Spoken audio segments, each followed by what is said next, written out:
নারায়ণগঞ্জের ইপিজেডে অনন্ত অ্যাপারেলসের কাপড়ের গোডাউনে আগুন লেগেছে আরও জানাতে সরাসরি যুক্ত হচ্ছেন সহকর্মী আহসান সাদিক।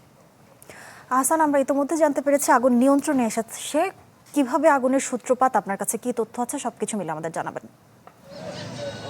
মোজো বিরাট কারবার। মোজো 1 লিটার ও 2 লিটার কিনে তুমিও জিতে নিতে পারো ফ্যামিলি কার, স্পোর্টস বাইক, টিভি, আইফোন ছাড়াও থাকছে লক্ষ লক্ষ নিশ্চিত গিফট। সামিয়া, ইপিজেড এর কিছুটা বিধিনিষেধ থাকার কারণে কিন্তু আসলে গণমাধ্যম কর্মীদের ভেতরে প্রবেশ করতে দেওয়া হচ্ছে না।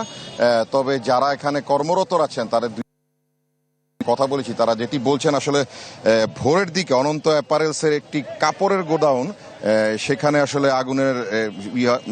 আগুনের সূত্রপাত হয়। এবং আরেকটি বিষয় হচ্ছে যে ফায়ার সার্ভিস কর্তৃপক্ষ তারা বলছেন যে আসলে এখন পর্যন্ত নিশ্চিত হওয়া যাচ্ছে না আসলে মূলত কোন সূত্রে আগুনের সূত্রপাতটি ঘটেছে। তবে বাইরে থেকে আমরা যতটুকু দেখতে পাচ্ছি এখনো কিছুটা ধোঁয়ার দেখা যাচ্ছে যে এই আগুনের যে স্থান থেকে।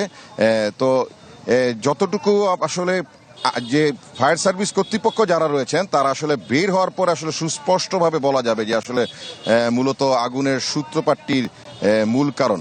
বলা যায় যে এখন পর্যন্ত আসলে আরেকটি বিষয় যে নিয়ন্ত্রণের বিষয়, স্থানীয় পর্যায়ে এখন পর্যন্ত কিন্তু আসলে বলা হয়নি যে আগুন নিয়ন্ত্রণের বিষয়টি সুস্পষ্টভাবে নিশ্চিত হওয়া যায়নি।